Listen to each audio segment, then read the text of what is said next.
మరోసారి police station మెట్లెక్కిన Mangli. సింగపోగు సుబ్బుపై Mangli ఫిర్యాదు.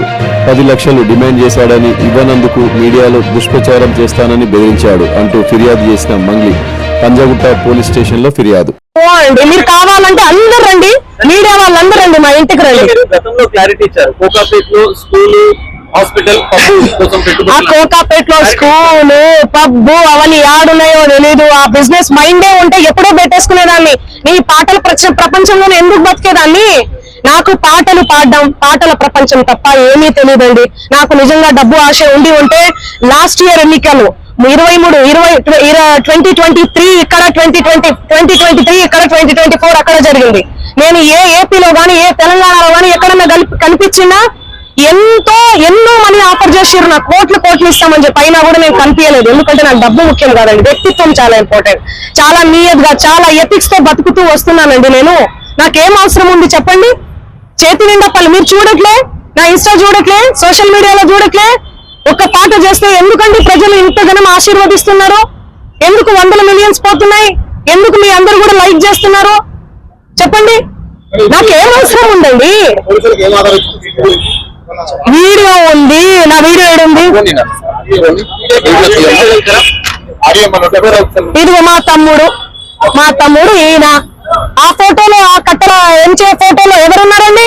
వీడియోలో కట్టలు పైసలు ఎంచే వీడియోలో ఎవరున్నారు? ఈ ముఖం ఉందా? సంబంధం లేని విషయం, మాకు సంబంధం లేని విషయం తెచ్చి మా మీద ఎందుకు రుద్దుతున్నారు అనేది నాకు అర్థం కావట్లేదు. సెన్సిటివ్ మ్యాటర్ అండి ఇది. కొంచెం ఆచి తూచి వెరిఫికేషన్ చేసుకొని మీరు వేయాలి మీడియాలో, సోషల్ మీడియాలో గానీ, మీడియాలో గానీ. దయచేసి చెప్తున్నా, నేను మళ్ళీ చెప్తున్నా, తనది గిన నాది గిన ఇందులో ఇన్వాల్వ్మెంట్ ఉంది అంటే మీరు ఎక్కడికన్నా రమ్మని చెప్పండి, నేను సిద్ధం. మీడియా మిత్రులందరికీ కూడా చెప్తున్నా, నాది ఇన్వాల్వ్మెంట్ లేదు ఈ కేసులో అని అంటే గిన మీరు ఆ సుబ్బు అనే అడ్వకేట్ ని మీరు ఏం చేస్తారనేది నాకు మాట ఇవ్వాలి. సిద్ధమా? దానికి చెప్పండి, సిద్ధమా? చెప్పండి. మీరు ఇంతగనం నన్ను క్షోభ పెట్టాడు కదా, ఇంతగనం నన్ను హరాస్ చేస్తున్నారు కదా, ఎక్కడ చూడు మళ్ళీ మంచి విషయాలు ఎక్కడ స్క్రోల్ చేయరు. ఈ విషయాలు, ఈ నెగటివిటీని ఎందుకు ఇంత సెన్సేషనల్? మీరు మీడియాను అస్సలు తప్పు పట్టలే. నేను మీడియా అదే చెప్తున్నా. నేను ఏమని చెప్పా? మీడియా ఫ్యామిలీ నుంచి వచ్చా అని చెప్పానా? అదే చెప్తున్నా నేను. మీ పేరేం పేరు? సాగర్ గారు. నేను అదే చెప్తున్నా, మీడియా ఫ్యామిలీ నుంచి వచ్చాను సాగర్ గారు. ఇన్స్టాగ్రామ్ లో ఆ రీల్స్ అవన్నీ మీ చెల్లి మీదనో మీ అక్క మీదనో వస్తే మీరు ఎంత బాధపడతారు? నేను అదే చెప్తున్నా. మీడియా నుంచి అది మీరు చెప్పాలి.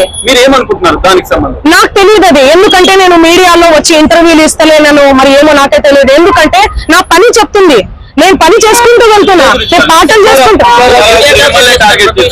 ఆయన అదే చెప్తున్నాను కదండి, బిగ్ బాస్ కోసం, ఫేమస్ కోసం అని చెప్తున్నాను కదా. ఆయన కేవలం ఫేమస్ అవ్వాలి, ఫేమస్ అయ్యే దానికోసమే ఇదంతా చేస్తున్నాడు. ఆయన మాటలు మీరు చూడండి. నెక్స్ట్ ఇయర్ బిగ్ బాస్ వస్తే నేను వెళ్తాను. శ్రీముఖి అంటే నాకు క్రష్. నాతో మాట్లాడేటప్పుడు కూడా మీతో ఫ్రెండ్షిప్ చేసుకున్నామంటే మీరేంది ఆరోగంటగా మాట్లాడుతున్నారంటే, అవును కేసు పెడతాము అంటే ఆరోగంటగా మాట్లాడకుండా ఎందుకు మాట్లాడతారండి? నేను తప్పు చేయను దాన్ని. తప్పు చేయని వాళ్ళు ఎవరన్నా మాట్లాడతారు. నేను మీకు వీడియో చూపిస్తాను, ఆగండి, చూడండి ఎలా మాట్లాడుతున్నాడు, ఎట్లా డిమాండ్ చేస్తున్నాడు చూడండి. ఇంతే సౌండ్ అండి ఇది. చూడండి, మేమన్నా ఆకాశం నుంచి ఊడిపడ్డావా? నడుమంతపు సూర్య ఇదంతా ఇంత వల్గర్ లాంగ్వేజా?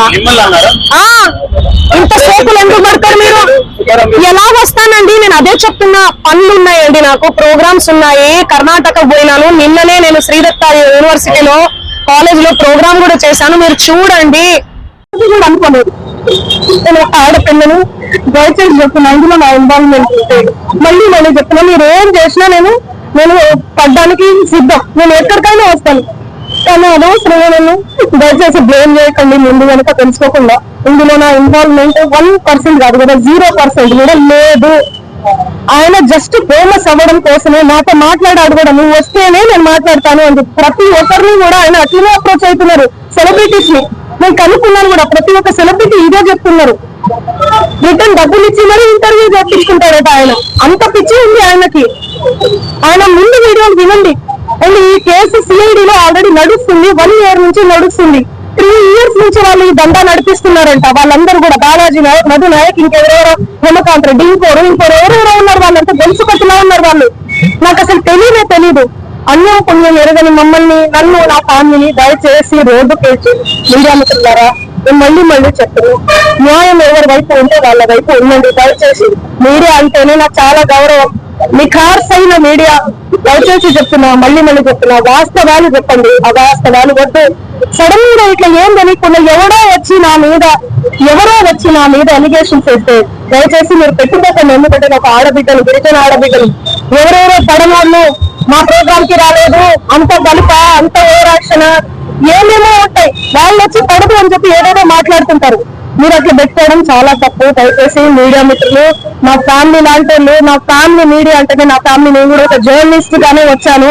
కానీ ఎవరిని ఏ మాట అనకుండా నా కష్టాన్ని నేను నమ్ముకొని, నా పాటను నేను నమ్ముకొని ముందుకు వెళ్తున్నాను. నా మీద పార్టీ ముద్ర వేసిన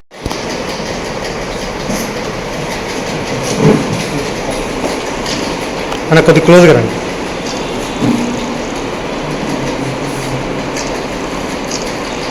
వన్ మినిట్.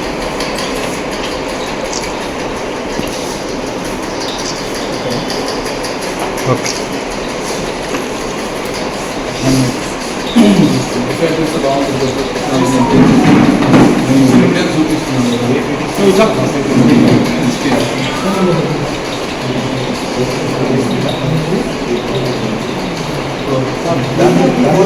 పోందా